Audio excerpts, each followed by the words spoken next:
Bueno muchachos, ¿cómo están? Hoy vamos a tocar el tema de la unidad 6, lo que es electrónica digital. Ya vamos a hacer un cambio total de lo que hemos venido trabajando y vamos a hablar ya de la parte digital de los sistemas y vamos a conocer pues qué diferencias hay. Primero, esta sexta unidad es más una introducción, realmente una conceptualización de qué cambia en la electrónica digital, de por qué se utiliza, de por qué tiene ciertas ventajas y por qué muchas personas la consideran mejor. Realmente es más simple, no es necesariamente mejor, es más simple. Y vamos a entender un poco más de qué conlleva trabajar en electrónica digital. Ya en la unidad 7 vamos a entrar ya en la parte más práctica como tal de este campo. Y con la unidad 8 pues estaremos terminando básicamente la materia del curso, que ya eso es más aplicaciones de esta electrónica para lo que es control y lo que tiene que ver con automatización como tal. Pero hoy vamos a trabajar la parte de introducción y de comenzar a ver qué conlleva esta electrónica digital. Básicamente en la electrónica tenemos dos campos, la digital y la analógica. Entonces la analógica son las otras unidades de la 1 a la 5 que ya trabajamos en las clases anteriores. Y en la digital pues hay dos secciones grandes. Básicamente lo que es el análisis de circuitos digitales o de componentes digitales y lo que es el diseño digital. Nosotros vamos a hacer un poco de ambas. Sin embargo, pues al final, como es electrónica básica del curso, entonces no nos vamos a meter con demasiada profundidad en ninguno de los campos, pero sí vamos a hacer un poco de ambas, principalmente lo que podemos decir en la parte de diseño digital. El diseño digital se clasifica en dos tipos: el diseño combinacional y el diseño secuencial. Esto lo vamos a entender más en la unidad 7, cuando de hecho ustedes van a hacer diseño de casos a partir de diferentes situaciones. Básicamente podemos pensar en el diseño secuencial como una línea de un procedimiento, una línea de ensamble. Yo no puedo tener el automóvil listo, por ejemplo, no puedo ponerle las ruedas antes de que el chasis esté montado, por ejemplo, o no puedo poner las puertas antes de que el chasis esté montado. Eso es secuencial, cuando todo tiene que tener un orden determinado. El cambio combinacional es cuando no interesa tanto el orden de las operaciones, siempre puedo llegar a diferentes posibilidades y a diferentes resultados, o al mismo resultado más bien. La idea con combinaciones es que yo evalúo todos los posibles casos sin importarme si este o no va a ocurrir. Por ejemplo, tengo, vamos a ver, imaginémonos que tengo una marcha de automóvil de 6 cambios. Entonces el sistema tiene que estar listo para cualquiera de las 6 posibles marchas que yo aplique. Si fuera secuencial, pues no importaría tanto cuál haga, yo podría pasar solo de primera a segunda, de segunda a tercera y así en orden. Pero en combinacional no importa, yo puedo pasar de primera a quinta de repente, luego estar en la sexta y así sucesivamente. Entonces esa es como la diferencia. Vamos a entenderlo mejor cuando hagamos casos en la unidad 7. Ahora bien, en el diseño digital se ocupa pues conocer temas de lógica, conectores, que podemos decir que también son componentes, y va muy ligado a los circuitos integrados, que son los componentes como tal. La lógica siempre tiene que ver con el razonamiento matemático, y los sistemas de numeración, que es con lo primero que vamos a iniciar en esta unidad. Antes de esto pues tenemos que entender qué es un sistema digital. Un sistema digital básicamente es una combinación de dispositivos que permite manipular y procesar información representada en forma discreta. Eso es muy importante. Antes trabajamos información en forma continua, variante en el tiempo. Aquí lo vamos a hablar de forma discreta. Básicamente por eso es que se dice que la electrónica digital solo tiene pulsos, solo tiene valores de 1 o 0. Ya no tenemos variantes de voltaje como teníamos por ejemplo en las senoidales. Aquí podemos tener un pico de voltaje y aquí un valor menor y aquí el pico más pequeño y así sucesivamente. Y nos interesaban todos los puntos de la curva. Acá solo nos interesan realmente los valores altos y bajos. Por eso decimos que trabajamos todo en forma discreta. Una representación analógica de algo, pues básicamente es cuando hacemos una proporción. Eso es lo que significa, de hecho, análogo. Una proporción, eso es el término. Entonces, básicamente, cuando tenemos instrumentos de medición de cantidades analógicas continuas en el universo, pues básicamente tratamos de que esos instrumentos de medición también sean continuos y que nos permitan determinar cada valor cambiante en el tiempo. Ahora bien, al final depende de qué tan buena sea esa resolución, pues justamente a eso le llamamos un mejor o un peor instrumento. El detalle y la diferencia tal vez principalmente con la electrónica digital es que en la analógica pues todo va a estar variando constantemente con cada valor. Por ejemplo, acá vemos un caso donde tenemos, vamos a hacerle un pequeño zoom a esto, donde tenemos una persona hablando. La voz es una señal acústica que tiene un determinado valores pico y una determinada un cambio determinado. Tenemos un micrófono, que al final el micrófono es un sensor, que el sensor nos convierte la señal acústica en una señal eléctrica. Vean el detalle, aquí no es meramente por dibujo, sino que realmente lo que ocurre en un buen micrófono, y entre mejor, pues mejor va a ser la conversión. Lo que ocurre acá es que el micrófono toma las ondas de voz y lo convierte en señales eléctricas, dependiendo de la vibración del componente del micrófono. Eso genera pulsos eléctricos que al final deberían de ser con la misma ondulación, con el mismo cambio que la señal original, que la voz de la persona.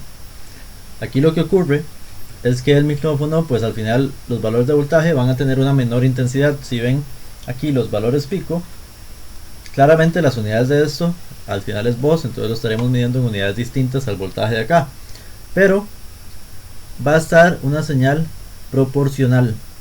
Aquí vamos a tener una proporción, la idea es que este pico sea proporcional a este otro y así sucesivamente, pero la señal de forma inevitable se reduce, ¿sí? Entonces por eso tiene que pasar por una etapa de amplificación. Este amplificador aquí lo que quiere decir, vean, el símbolo es igual a los amplificadores operacionales. No quiere decir que uso solo un amplificador, sino que uso un circuito con amplificadores operacionales para pues aumentar el valor de esta señal eléctrica. En este caso esa señal eléctrica pasa por este cable y aquí de forma paralela a este flujo, pues la señal llega a una cinta de audio. Este ejemplo, pues sí, el diagrama es un poco ya viejillo, entonces estamos hablando de una señal magnética, como si lo estuviéramos grabando en un cassette, ¿sí? Espero que sepan qué es un cassette. Básicamente aquí lo estamos grabando en una señal magnética, es como decir también lo estamos grabando en un acetato, en un long play, o que lo estuviéramos grabando en un disco compacto, por ejemplo. Hoy en día pues sí, sería una grabación en otro medio digital como tal, es lo más usual hoy en día, pero la estamos grabando en algo.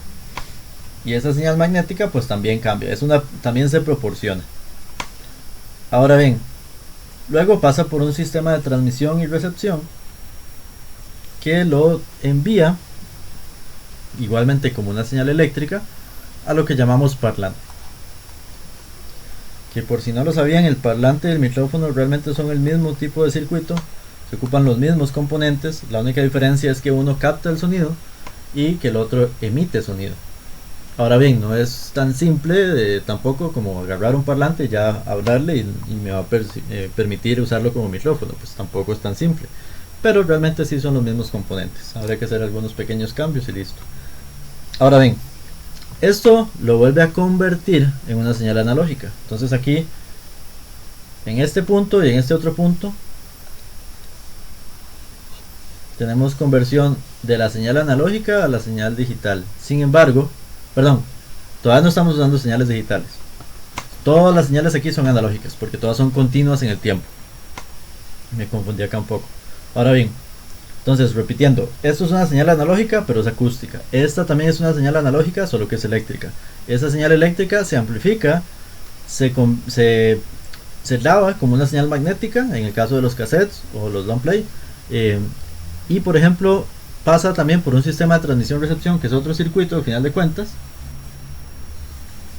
pero sigue siendo una señal analógica, eléctrica, alterna, como podríamos imaginar acá, y el parlante la convierte en una señal acústica, pero sigue siendo analógica. Entonces, como sigue siendo una señal analógica siempre, pues podemos tener las pérdidas de, por ejemplo, la resolución de este sensor. Si este micrófono no es muy bueno o ya tiene algún defecto, entonces la señal eléctrica de acá va a tener pérdidas. Luego, por ejemplo, el circuito amplificador igual va a generar pérdidas. Ustedes ya han visto que básicamente el circuito amplificador y realmente cualquier circuito analógico pues no es un 100%.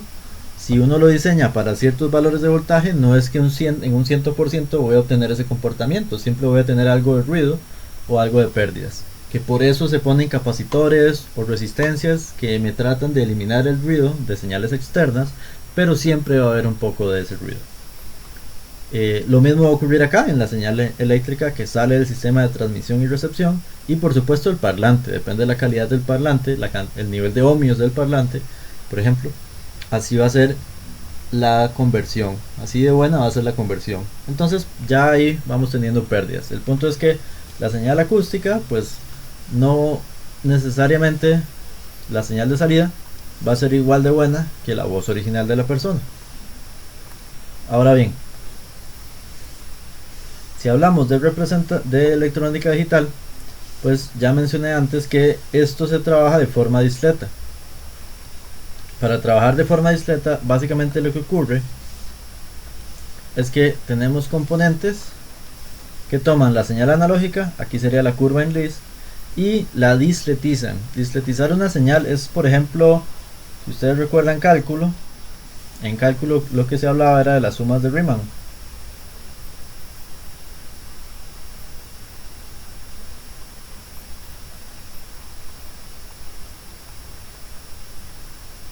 Que básicamente con las sumas de Riemann podemos aproximar una señal o una función, en el caso de cálculo, una función continua en el tiempo con diferentes comportamientos.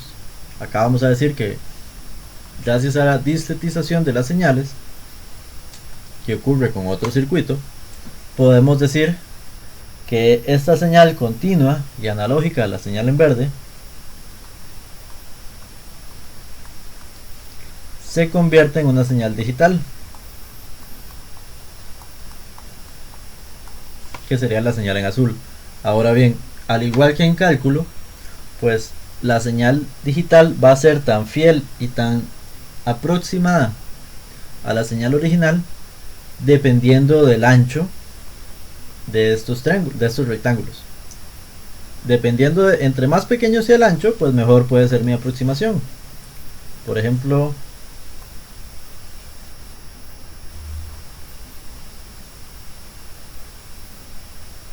que yo tenga un ancho muy pequeño me va a permitir tener un comportamiento muy semejante.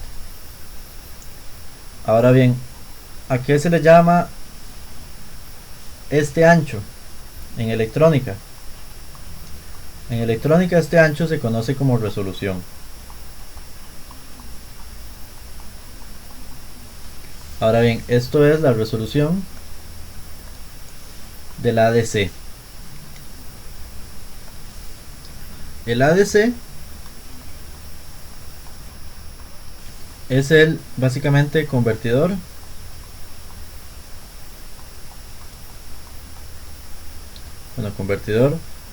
de analógico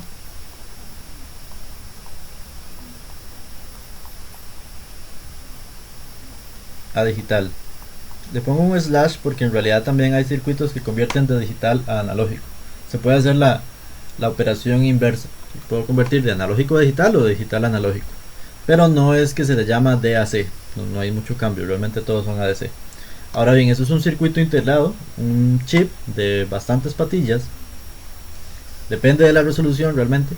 Entonces básicamente dice cuántos bits tiene de resolución. Entre mayor la resolución, pues mejor la aproximación. Pero más caro se vuelve el componente. Entonces, una por otra. Ok. Ahora bien, tomando el mismo ejemplo y viéndolo en sistemas digitales, pues básicamente Gracias al ADC, al convertidor analógico digital, pues básicamente yo solo tengo que tomar, solo voy a tener dos puntos donde tengo una conversión y donde todavía tengo señales analógicas, en los sensores y en el actuador en este caso. Entonces tengo en el sensor y en el actuador. Y esto es muy importante que les quede claro porque típicamente en todos los sistemas digitales esto es lo que ocurre. Los sensores y los actuadores siguen siendo analógicos en general. Sí hay actuadores que son digitales, pero es justamente cuando podemos todavía tener, por ejemplo, ciertas señales que no interesan y, por ejemplo, que podemos trabajar para mandarle a otro sistema que esa señal pueda ser digital. Pero si van a actuar en el medio ambiente y en el universo que nos rodea, pues básicamente van a seguir siendo los sensores y actuadores elementos que generan y que trabajan con señales analógicas. Ahora bien, acá entonces lo que ocurre, para explicar el ejemplo bien, tenemos la señal acústica de la voz de la persona, el micrófono se encarga de convertirla a una señal eléctrica, recordemos, con una menor amplitud. El convertidor analógico digital la pasa a esa amplitud a la que está trabajando ahorita. Vean que no lo he aumentado, la pasa a lo que es una señal digital, que básicamente son números, ¿okay? Dependiendo del sistema numérico, eso sí, puede ser binario, entonces aquí tendríamos solo unos y ceros. La pasa y la convierte a una señal digital. ¿Cómo? Discretizándola como vimos antes. Luego hay un solo circuito, que es el circuito digital, que se encarga de transformar la señal, es decir, eso puede ser amplificarla o reducirla, almacenarla, recuperarla, es decir, en el caso de que hayamos tenido pérdidas, él trata de recuperar la señal. Entonces, por ejemplo, básicamente eso ocurre de esta manera. Si tengo una señal que se comporta así, y aquí tengo un trozo que faltó, la parte de recuperar lo que dice es, ok, aquí venía en alto y ahora estoy en bajo. Lo lógico que haya ocurrido aquí es que haya habido un cambio de señal, un flanco pues. Entonces él supone eso. Y en base a esto se dice que recupera la señal. Ahora bien, realmente pues no siempre podemos estar seguros de eso. Pero hay algoritmos igual que permiten, incluso electrónicamente, deducir cuál es la mejor recuperación y cuál es la mejor manera de completar la señal en el caso que hayamos tenido alguna pérdida de un dato. Y por supuesto el mismo circuito se encarga de transportar la señal. Ahora bien, esa señal puede ser la misma pero aumentada, por ejemplo, y ya almacenada. Entonces tenemos la señal de salida. Esa señal de salida se transmite y se envía. Digamos, por ejemplo, la radio digital, ¿sí? Fluye a través del internet. Y cuando ya yo quiero escucharla, pues pasa por un convertidor analógico digital para poder ser emitida como una señal eléctrica a través de los parlantes, audífonos y cualquier medio por donde yo quiera escuchar una señal acústica, que ahí básicamente el parlante o audífono sería al final de cuentas un actuador. La diferencia es que al hacer todo esto en un mismo circuito y solo usar los convertidores analógicos digitales, pues realmente tengo menos problemas que con la señal analógica. Esto les queda de ejercicio para ustedes. Básicamente, igual que en las clases anteriores, yo en la próxima semana les voy a responder básicamente cuál es cada una de estas, cuál sería la respuesta para cada uno de estos casos. Pero la idea es que piensen meramente cuál es la clasificación para cada una de estas variables. El código Morse será una señal analógica, será una señal digital. La temperatura es analógica o digital. Los granos de arena en una playa son analógicos o digitales, y así con cada uno. ¿Okay?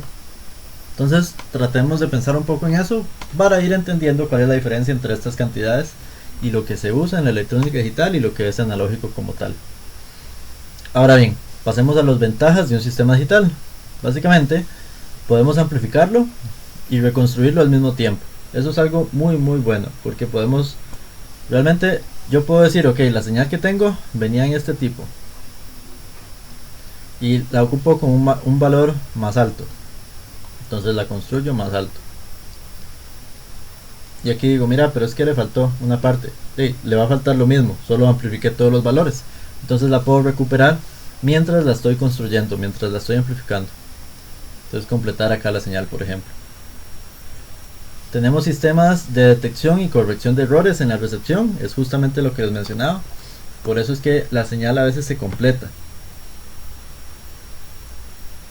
Y de hecho eso ocurre, es un nivel más informático, pero eso ocurre por ejemplo cuando se envían imágenes o cuando se envían audios, que a veces tal vez por ejemplo no suena tan bien una parte, pero aún así podemos entender el mensaje. Es básicamente un poco debido a esto, porque tenemos un sistema de detección y corrección de errores. A veces aunque el internet no esté al 100%, mi conexión no esté al 100%, pues puedo enviar algo y el sistema se encarga de reconstruirlo para que sea igual a lo que se envió, tratando de detectar y corregir los errores de esas fallas del sistema, porque son fallas del sistema, no del usuario. Entonces el mismo sistema trata de corregirlos. Lo mismo ocurre a nivel electrónico. Ahora bien, es más fácil procesar la señal, eso es algo muy ventajoso, porque podemos trabajarlo con software o con procesamiento de señales. Básicamente eso es todo un curso y tiene más que ver con temas de comunicaciones, por ejemplo. Las señales digitales se ven menos afectadas a causa del ruido ambiental, porque son señales digitales que ya están discretizadas, entonces no van a ser alteradas realmente por el ruido ambiental. O por el ruido ambiental nos referimos también al circuito, no quiere decir ruido de sonido, sino ruido del circuito, ruido de señales eléctricas. Por ejemplo, si la tierra está mal polarizada, si la conexión a tierra de un circuito está mal polarizada, entonces ahí tenemos ruido, porque está recibiendo voltaje pequeño, pero voltaje. Ese ruido puede alterar un circuito. En circuitos digitales no es que no ocurre, no es que hay un 0% de daños o de circunstancias y efectos a través del ruido ambiental, pero es muchísimo menor. Ahora bien, desventajas, pues necesitamos una conversión analógica digital prácticamente siempre. Cuando estemos trabajando con variables del entorno y del medio ambiente, vamos a ocupar una conversión analógica digital y una decodificación posterior, porque yo quiero, así sea una luz que voy a conectar, pues al final de cuentas una luz, bueno, esto depende también, pero la mayoría de luces son componentes analógicos. Entonces, igual ocupo una decodificación para saber qué tipo de señal enviar. O si quiero, por ejemplo, emitir un sonido. Al final el sonido sigue siendo algo analógico. Entonces, ahí vamos a tener pérdidas. En la conversión analógica digital, ¿qué limita la cantidad de pérdidas que yo tenga? La resolución del convertidor analógico digital, que al final de cuentas, pues igual tiene su costo. Entonces, una por otra. Tenemos que tener una sincronización precisa entre los tiempos del transmisor con respecto a los del receptor. Por eso es que siempre se usa la misma señal de reloj en las señales que se emiten y las señales que se reciben, en los circuitos que emiten y los circuitos que reciben, para ser exactos. Porque si tienen una señal de reloj distinta, cuando el emisor, digamos que este es el emisor, está enviando una señal que se comporta de esta manera, si el circuito receptor tiene una señal distinta, él puede medir el primer alto, pero no el segundo, porque él tiene un reloj mucho más lento. En cambio, si el otro tiene un reloj muy rápido, entonces él puede enviar más pulsos de los que este puede leer, y eso no funcionaría. Entonces ocupamos que tengan la misma sincronización. Ni siquiera es muy útil, de hecho en ocasiones he probado, ni siquiera es muy útil que el receptor tenga una velocidad mucho más alta que la del emisor, porque si este lee muchos más pulsos de los que este puede enviar, este va a leer cosas donde este no ha enviado nada. Entonces este va a inventar datos, básicamente. Luego, el otro punto importante es la señal digital requiere mayor ancho de banda. Eso lo vamos a ver ahora cuando entendamos los sistemas numéricos, pero básicamente lo que yo tengo es, si quiero representar un número muy grande, pues tengo que representarlo, por ejemplo en binario, tengo que poner muchos ceros y unos, en vez de poner solo, eran 24 voltios, por ejemplo. Entonces, claro, esto ocupa un ancho de banda mayor porque ocupa enviar todos estos datos. Entonces eso es un defecto realmente. Por eso siempre ustedes oyen que se habla del ancho de banda cuando estamos enviando conexiones de, por ejemplo, internet. Por eso es que un mayor ancho de banda nos permite mandar más información y manejar la información más fácilmente. Pero siempre es muy costoso tener un mayor ancho de banda. Luego tenemos en la transformación de una señal analógica a digital, siempre vamos a tener un margen de error, como les decía antes. Esto va muy ligado a la parte 1 debido al convertidor. Siempre va a haber un valor de error. Entonces hay que saber eso. No es perfecta el funcionamiento de la electrónica digital. Tiene muchas ventajas, pero no es perfecto. Ok, siguiendo un poco más con la materia, tenemos algunas definiciones importantes. Básicamente decimos que tenemos la lógica, que es la forma en la que un circuito responde ante una entrada. Es decir, yo planteo una lógica para que mi circuito funcione. Cuando le introduzco una lógica a un circuito, lo que estoy generando es un circuito lógico. Ese circuito lógico obedece a ciertas reglas. Esas reglas tienen que ver con los componentes de AND, OR, NOT, OR exclusivo y algunas otras que ustedes ya han visto, por ejemplo, en programación, ¿sí? Que esas son las que vamos a usar en la unidad 7 realmente. Luego tengo los circuitos integrados digitales, que son chips que obedecen y se comportan según esta lógica. Entonces yo armo mis circuitos lógicos usando chips digitales, que son circuitos integrados al final de cuentas. Luego voy a tener las variables y las funciones binarias. Básicamente en la electrónica y tal solo tengo dos variables, el 0 y el 1, pero eso pueden tener varios nombres: falso y verdadero, desactivado, activado, abierto, cerrado, no y sí, etcétera, etcétera. La idea es entender qué significa cada uno. El 0 siempre va a ser un nivel en bajo y el alto pues va a ser un 1. ¿Okay? Ahora bien, este 1 y este 0 dependen del circuito. Por ejemplo, lo típico es que si yo tengo una alimentación a 5 voltios a nivel analógico, pues este va a ser mi valor de 1 en electrónica digital. Eso significa electrónica digital. Entonces aquí estaría realmente esto a 5 voltios y el 0 pues en 0. Ahora bien, eso depende un poco del circuito, porque yo podría también tener el valor o mi fuente de 12 voltios, entonces el alto no van a ser 5, sino que van a ser 12, porque estoy trabajando con un máximo de 12 voltios. Y así si trabajo 24 o así si trabajo 48, que es lo típico para electrónica digital. Sí hay circuitos que trabajan un poco más de 48, pero es algo muy específico y no es nada comercial realmente.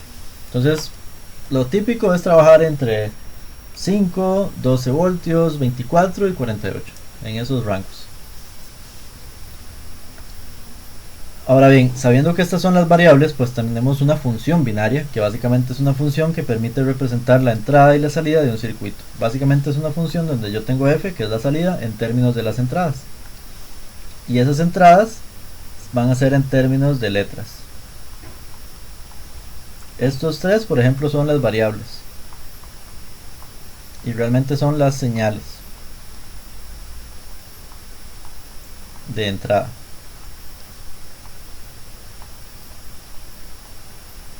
Yo tengo tres señales de entrada. Dependiendo de esas tres entradas y de mi lógica, que es la que me está diciendo básicamente cuándo hacer sumas, cuándo hacer multiplicaciones,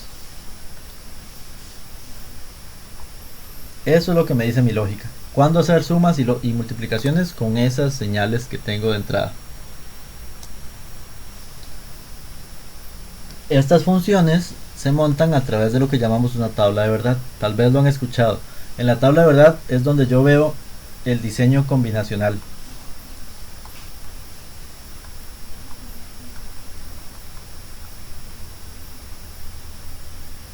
Bueno, combinacional. Entonces la idea es que el diseño combinacional considera cada caso. ¿Qué pasa si A, B y C son 0 todas? ¿Qué pasa si 2 son 0 y la otra es 1? ¿Qué pasa si la en medio es 1 y las otras 2 son 0? Esa es la idea. Para montar esto realmente uno no se pone a pensarlo así caso por caso, simplemente monta la tabla como vamos a entender ahorita. Realmente usted monta las tres entradas, usted sabe cuántas entradas son, monta la más importante primero y esa le va a decir el orden dependiendo del sistema en el que estemos trabajando. Aquí por ejemplo es binario, entonces ahí es donde hace las potencias o viene sentido las potencias. Esto va a ser la potencia de 2 elevada a la 0, esto a la 1 y esto a la 2. Entonces así vamos a saber el tamaño de esta tabla y hasta dónde llegar. Pero esto es algo que vamos a trabajar más en la unidad 7. Por ahora solo interesa que sepan que es una tabla de verdad, donde yo tengo las combinaciones y la respuesta que tiene que tener mi sistema a cada uno de esos resultados, a cada una de esas causas. Es decir, aquí por ejemplo estamos diciendo que la señal de salida se activa si la señal de entrada 1 es 0, si la de en medio es 1, está en alto, está activa, y si la tercera señal de entrada está inactiva. Es decir, se activa cuando esta está activa y las otras dos no. O, por ejemplo, también se activa en este caso, y en este otro, y en este otro. Con estos casos positivos yo monto mi circuito. Y con ese circuito, estoy seguro que ese circuito va a obedecer a esa lógica. Ahora bien, esto es antojadizo realmente. La columna que está en verde acá es antojadiza porque el diseñador del circuito y el diseñador del sistema es el que tiene que decidir cuándo se activa y cuándo no se activa la señal. No es que yo estoy sumando los unos, ni los ceros, ni multiplicándolos a alguna operación extraña, no, simplemente esto es a dedo. Yo elijo como diseñador cuándo se activa cada uno. Ahora bien, entrando un poco más en materia, vamos a decir que tengo los sistemas numéricos digitales y tengo 4. El decimal, el binario, el octal y el hexadecimal. El decimal es el primero más conocido. ¿Sí? Básicamente es el que desde pequeños, desde que aprendimos a contar y los números, pues hemos trabajado en el sistema decimal. Realmente si recuerdan de la escuela, antes se nos enseñaba que realmente hay varios sistemas y que yo debería, cuando estoy hablando de los números, debería decir, ok, 5, pero esto es en base 10. Y mira, estoy usando el 6, pero es en base 10. Y así sucesivamente. Si estoy usando 1, 0, yo, si esto es en base 10, ok, es un 10. Pero si no, si estamos en base 2, es otra cosa. Entonces, el decimal es el que más hemos usado. Esto se obvia, usualmente, en el día a día. Porque lo típico es que trabajamos en el sistema decimal. Pero realmente habría que ponerlo. Ahora bien, en el tema de sistemas numéricos, básicamente hay algo que importante que recordar. Tenemos dígitos que son los más significativos, eso significa esto. El dígito más significativo, por sus siglas en inglés, y el dígito menos significativo, igual por sus siglas en inglés. El primero, el más significativo, es el que más peso tiene, siempre va a estar a la izquierda. ¿Sí? Y el que tiene menos peso siempre va a estar a la derecha. Tenemos puntos decimales y todo está basado en potencias de 10. Realmente cuando yo hablo de este número 2745, pues realmente es porque sé que el 5 es multiplicado por 10 a la 0, es decir, yo tengo 2 por 10 a la 3, más 7 por 10 a la 2, más 4 por 10 a la 1, más 5 por 10 a la 0 y así sucesivamente. Igual ocurre cuando tenemos los decimales, realmente es cada número, cada dígito multiplicado por potencias de 10 pero a la menos 1 para poder obtener la fracción y al final el punto decimal. ¿Qué pasa cuando cambiamos de sistema? Bueno, vamos a cambiar el sistema binario. En el sistema binario es conveniente porque a nivel de electrónica no nos sirve tener 10 niveles de voltajes distintos. Imagínense qué pasaría, tendríamos que tener, no podríamos tener interruptores, tendríamos interruptores de 10 posiciones, eso sería demasiado complicado. O por ejemplo tendríamos señales que variarían en 9 valores distintos o 10 valores, entonces sería demasiado complejo. Por eso nos sirve únicamente tener dos valores, ¿sí? El 0 y el 1. Por eso se adoptó el sistema binario y por eso es lo que se usa en electrónica digital, justamente para circuitos, para temas más de maquinaria y de computadores. El otro detalle es que es mucho más sencillo trabajar pues con solo dos niveles y que la base 2 pues permite simplificar las operaciones. Ahora bien, en la base 2 solo tenemos dos valores, el 0 y el 1, apagado y encendido, y básicamente todo se trabaja en potencias de 2 en vez de potencias de 10. Quiero aclarar que aquí en la presentación y demás van a aparecer igual valores decimales, pero nosotros en el curso realmente y para ejercicios y demás no nos va a interesar realmente trabajar la parte decimal. Vamos a trabajar cantidades pues sin decimales. Entonces igual es importante recordar que aquí tenemos el dígito, pero ahora no le llamamos dígito, ven que tiene una B. Esto es porque en sistema binario la unidad se le llama bit. ¿Sí?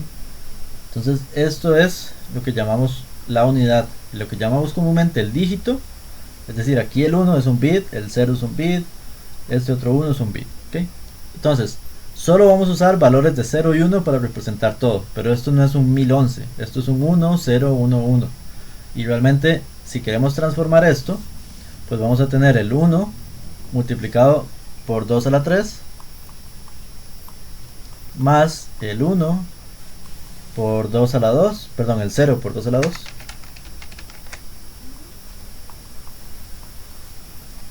más el 1 por 2 a la 1 más el otro 1 por 2 a la 0. Entonces aquí vamos a tener un 8, bueno, esto lo voy a saltar al otro lado.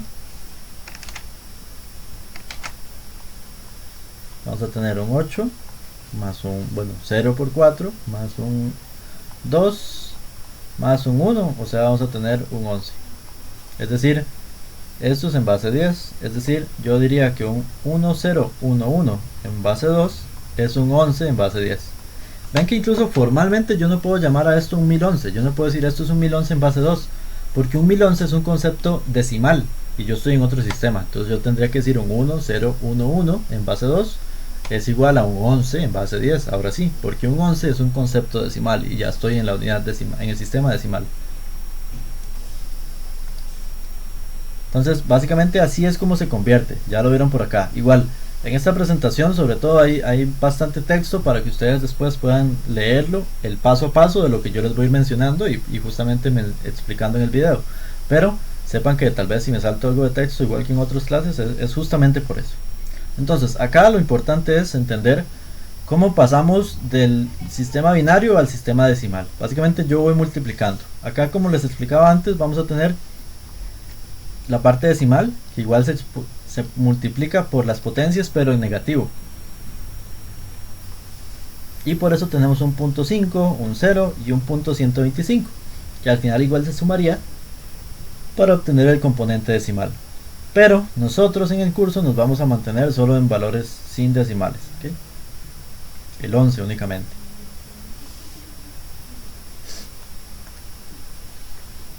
Ahora bien, antes de pasar al conteo binario, quiero explicar cómo pasamos de decimal a binario. Permítanme aquí salvar esto.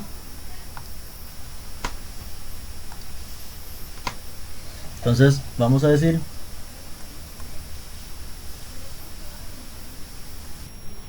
ok, entonces ahorita, luego de entender cómo se hace la conversión de decimal a binario, vamos a hacer la conversión, perdón, de binario a decimal, vamos a hacer más bien la conversión ahora de decimal a binario.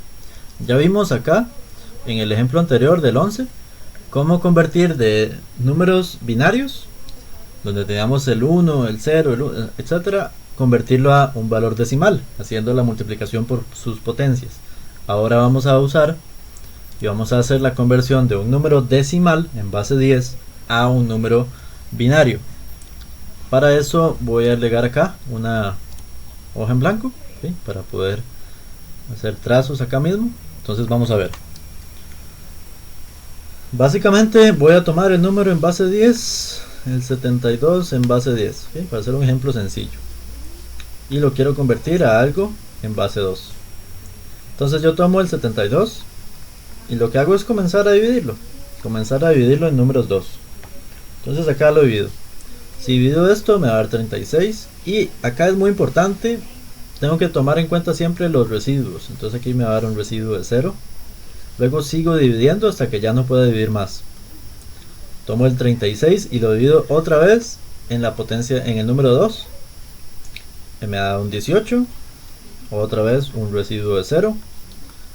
Otra vez lo divido en 2 y me da un 9. Otra vez un residuo de 0. Este 9 también lo divido entre 2 porque todavía puedo seguir dividiendo.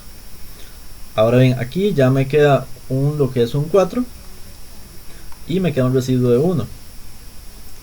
Luego divido este otra vez entre 2 y me queda un residuo de 0. Otra vez entre 2 y me queda un residuo de 1.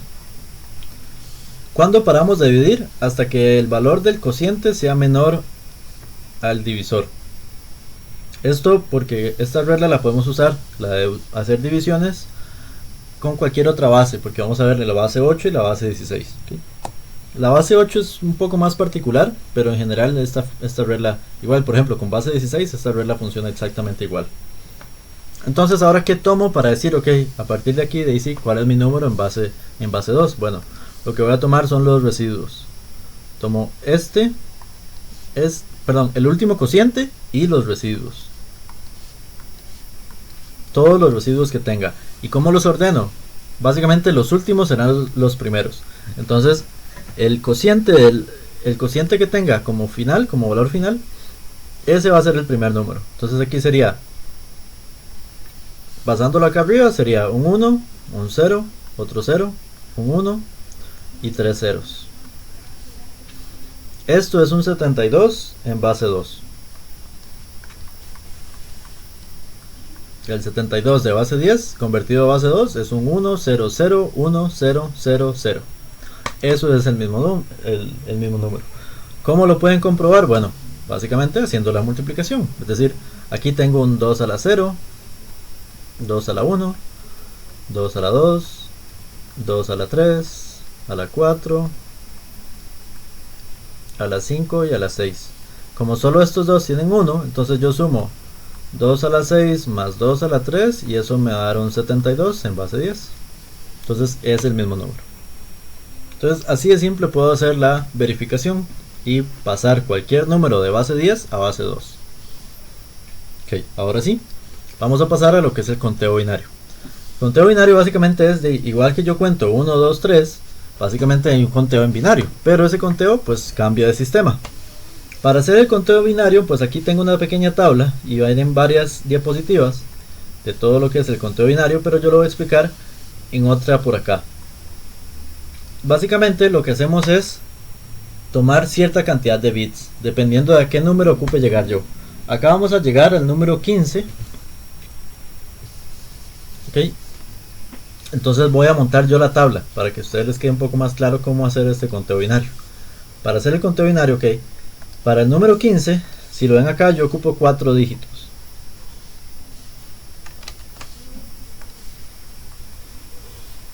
Esos 4 dígitos son realmente 4 bits. Entonces voy a tomar 4 bits. Básicamente lo acomodo de la siguiente manera.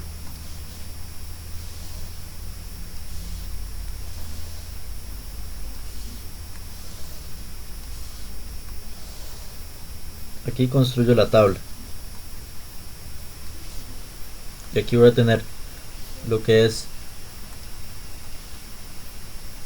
el 2 a la 0, el 2 a la 1, el 2 a la 2 y el 2 a la 3. Esos son mis 4 bits. Ahora, siempre, y esto también va a funcionar para cuando hagamos tablas de verdad en la siguiente unidad, siempre voy a empezar por el bit de mayor significancia, es decir, el de más a la izquierda. Aquí sería el 2 a la 3. El 2 a la 3 es un 8. ¿Qué quiere decir? Que voy a tener 8 ceros y 8 unos, como lo ven acá en la tabla. Se empieza siempre con 0. Entonces voy a tratar de dibujar acá los 8 ceros.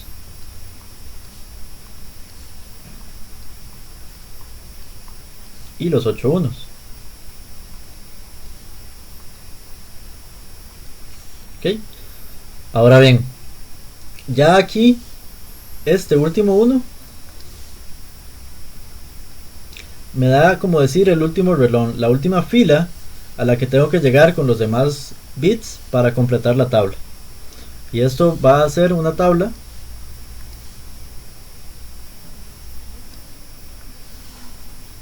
donde aquí tengo los números en base 10.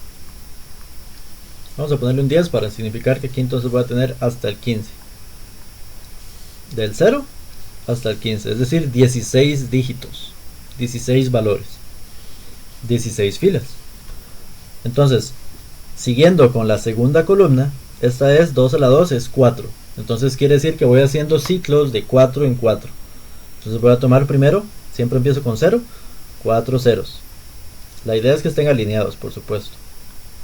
Ya hice los primeros 4 ceros, ahora el ciclo sigue, voy cambiando de 0 a 1, entonces seguiría un ciclo de 4 unos. pero todavía no he llegado al último valor, entonces tengo que repetir los ciclos hasta que termine. Entonces ya hice 4 unos, ahora sigue un ciclo de 4 ceros, y luego el otro ciclo de los 4 unos. Como se podrán imaginar, lo mismo ocurre acá, solo que este es 2 a la 1, o sea 2, el ciclo es de 2, entonces hago 2 ceros, 2 unos y así sucesivamente.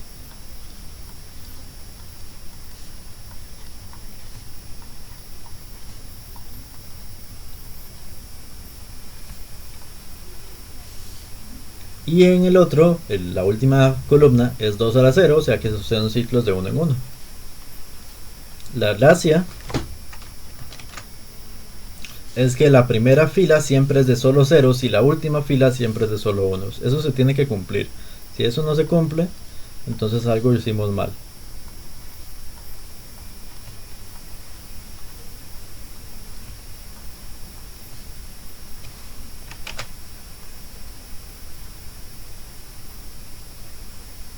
Vamos a ver, aquí hice 2 ceros seguidos. Justamente lo que les acabo de decir, ¿ven? Me perdí un toque, entonces hice un error por ahí. Listo.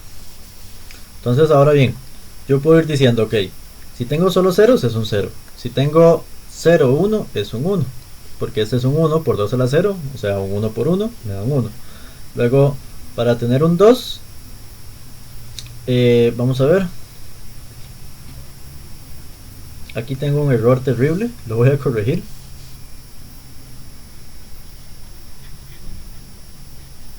Voy a volver a montar esta columna porque en esta columna me equivoqué. Y aquí es donde ocurre el detalle de tener que grabar este video, ¿no? En pizarra, pues tal vez ustedes me habrían dicho, hey, profe. Pero pues acá no los tengo al frente, entonces no podemos hacer esta corrección. Ok, ahora sí. Tengo 1, 0, que sería un 1 por 2 a la 1, es decir, tenemos un 2. Luego tengo un 1 por 2 a la 1 más un 1 por 2 a la 0, es decir, tenemos un 3. Y así sucesivamente. Un 4 es cuando tengo estos dos ceros. Y aquí tengo ya un 1 en la siguiente columna. Entonces aquí tengo el 4, el 5, el 6 y así sucesivamente. Como podrán ver en la columna, en la gráfica de acá. ¿Okay? Su respectivo valor en la base 10. ¿Qué me interesa de acá? Bueno, que noten algo. Acá tengo el 6, luego sigue el 7, el 8, el 9 y así sucesivamente. Ya no voy a seguir escribiéndolos porque se me va a perder un poco la fila. Pero pueden verlo igual en la otra tabla. Ahora bien, ¿qué me interesa? Bueno, que vean que el 7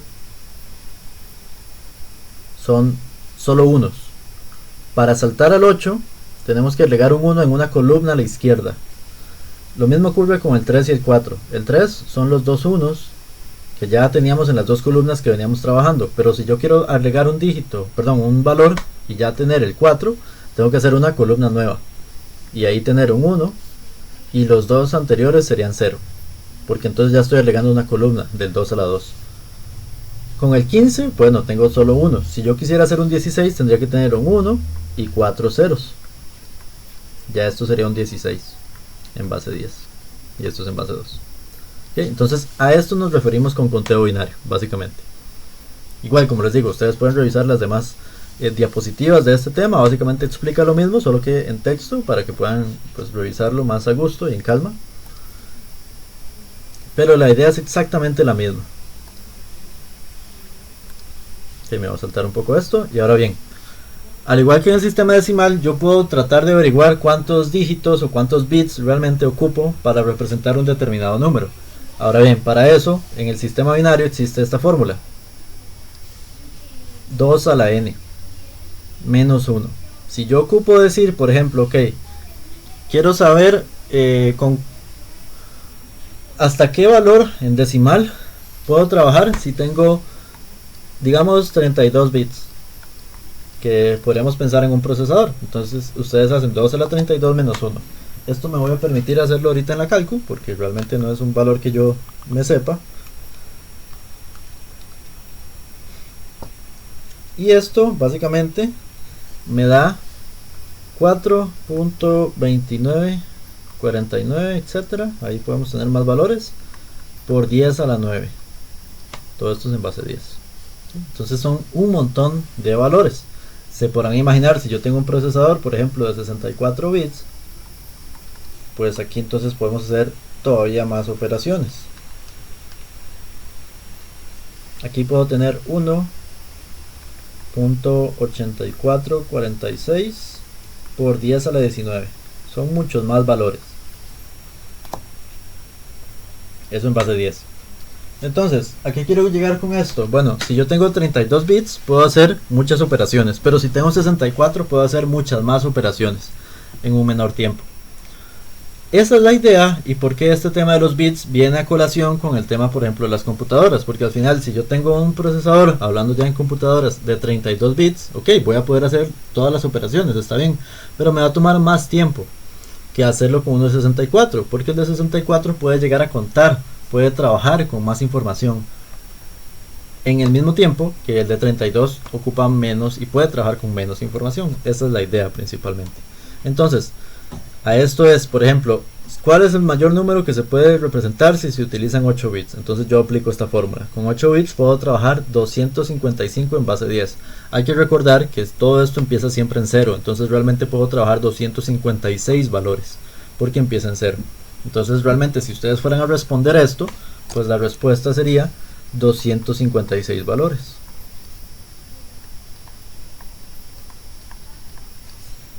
El mayor número, sí, sería el 255. Pero ¿cuántos valores? 256. Ok. Aquí voy a dejarles estos ejercicios, igual para que los practiquen, igual que los anteriores. En la otra clase yo les voy a subir la respuesta de esto. Y voy a hacer una pausa acá, voy a grabar este primer video. Y la parte de la conversión del sistema octal y demás lo voy a grabar en otro video por aparte, para respetar un poco el tema del tiempo.